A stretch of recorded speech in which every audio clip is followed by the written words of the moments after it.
Kita berbicara sesuai dengan hati nurani kita sebagai manusia beragama, tapi juga kita ini mendukung program pemerintah yang kemarin sudah disampaikan oleh Bapak Presiden Prabowo. Jangan ada pembangunan perumahan yang eksklusif, jangan ada penindasan kepada rakyat miskin, jangan ada negara dalam negara.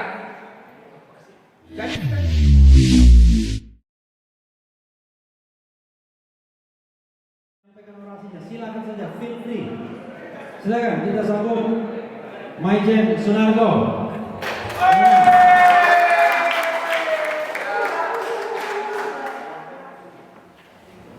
Assalamualaikum warahmatullahi wabarakatuh. Salam sejahtera buat kita semua. Merdeka! Terima kasih saya Daulat untuk berbicara. Kita lihat backdrop di belakang ini. Tolak kriminalisasi Muhammad Saididu. Itu betul. Kita tahu selama ini Bapak Muhammad Saididu telah membuka mata kita secara terang benderang adanya penindasan rakyat miskin yang cuma beberapa puluh kilometer dari pusat pemerintahan Indonesia, yaitu di Tangerang dan Serang. Itu penindasan. Jadi pada kesempatan ini saya sebagai bagian dari rakyat Indonesia dan teman-teman semua menyampaikan terima kasih kepada Pak Muhammad Saididu yang telah membuka mata kita bahwa terjadi penindasan, terjadi ketidakadilan yang dilakukan oleh pengembang atau oligarki dengan memanfaatkan pemerintah. Jadi kita tolak yang namanya kriminalisasi terhadap pemanggilan Bapak Muhammad Saididu. Tapi biarkan proses itu berjalan dan kita ikuti. Selama Bapak Saididu dipanggil kepolisian untuk memberikan keterangan seperti yang diminta, kita ikuti, kita ambil alih pekerjaan atau misi yang selama ini dijalankan oleh Bapak Muhammad Saididu. Kita ambil alih.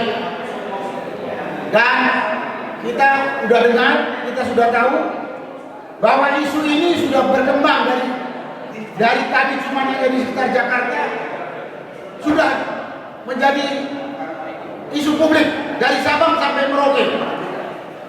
Karena selama ini pencaplokan paksa tanah rakyat banyak terjadi di luar atau jauh dari Jakarta.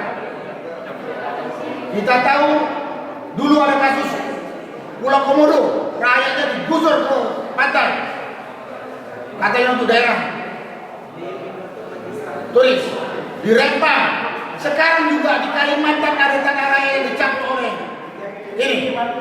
oleh perusahaan perkebunan besar dan lain-lain banyak. Di Sulawesi, di Halmahera juga banyak. Tidak tahu yang kita di depan mata kita juga terjadi yang sama biadabnya. Dan pada kesempatan ini juga saya meminta kepada aparat pemerintah atau aparat negara. Aparat negara itu ada pemerintah dari pusat sampai desa, TNI, Polri, dan kementerian terkait. Saya mohon kepada bapak-bapak yang berada di aparat pemerintah ini, jangan mau diperalat oleh oligarki rakus. Karena yang ditindas adalah saudara-saudaramu sendiri. Kamu punya dapat duit recehan, tapi saudaramu menderita. Saya tidak perlu lagi sebut bagaimana penderitaan rakyat di Tangerang, Serang itu. Rakyat itu kehilangan tempat tinggal, kehilangan mata pencarian, dan lain-lain. Dan jumlahnya ribuan. Yang diuntungkan adalah pengembang. Kita berbicara sesuai dengan hati nurani kita sebagai manusia beragama, tapi juga kita ini mendukung program pemerintah yang kemarin sudah disampaikan oleh Bapak Presiden Prabowo. Jangan ada pembangunan perumahan yang eksklusif. Jangan ada penindasan kepada rakyat miskin. Jangan ada negara dalam negara.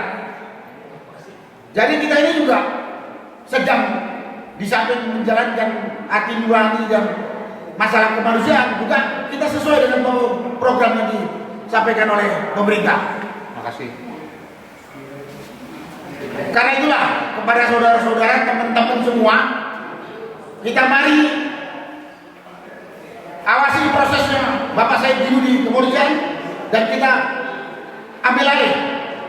Mudah-mudahan Bapak Muhammad Said Didu segera selesai bergabung dengan kita, bersama-sama menuntut keadilan terhadap rakyat yang terzolim ini. Sekali pada kesempatan ini yang perlu, karena saya lihat sendiri penindasan yang terjadi di mana saja,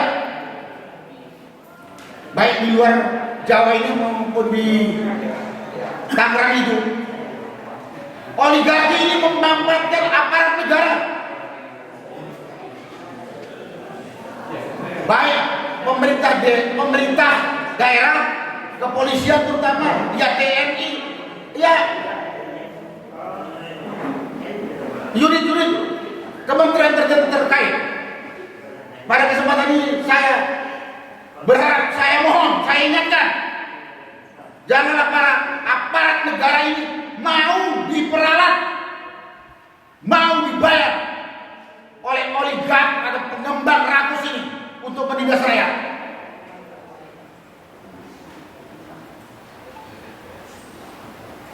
Karena saya waktu ke lokasi, rakyat itu berbicara takut.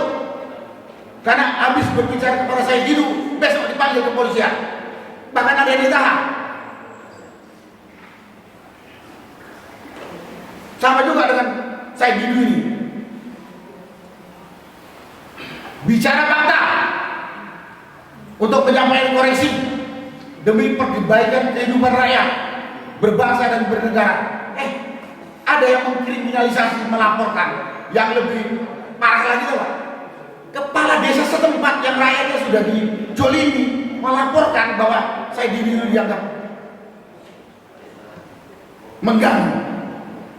Terbalik kondisi kehidupan berbangsa dan bernegara kita saat ini. Mudah-mudahan setelah ini kita bisa membalikkan pada kondisi yang seharusnya seperti yang telah diatur dan direncanakan demi pembangunan bangsa dan negara. Itulah yang bisa saya sampaikan pada kesempatan siang ini. Sekali lagi, kita tolak kriminalisasi, kita lanjutkan perjuangan Pak Said Didu agar PIK 2 PSN dibatalkan demi keadilan, demi memperkecil gap atau jarak antara orang miskin dan orang kaya. Kita ini jarak antara miskin dan kaya sudah cukup jauh. Ya, kita selalu dengar bahwa harta kekayaan atau aset nasional ini 75% atau 80% dikuasai nggak sampai 10% orang Indonesia. Itulah yang namanya oligarki. Sekarang diperbesar lagi di jarak dengan penindasan pemilik lahan yang diusir di PIK 2 ini. Mudah-mudahan yang saya sampaikan ini menyentuh hati, pikiran, nurani aparat yang digunakan oleh oligark rakus ini. Dan para oligark rakus ini sadari, kau juga manusia. Dan yang kau zolim ini juga manusia. Jangan sewenang-wenang karena merasa kaya dan kuat. Pada waktunya dunia ini berputar. Kalau nyesal terlambat. Sebelum terjadi penyesalan, sadari. Itulah yang kami harapkan. Terima kasih. Wassalamualaikum warahmatullahi wabarakatuh. Mana ini? Siap. Saya kembalikan Pak Remi. Terima kasih Pak Jenderal. Seperti janji saya tadi, berikut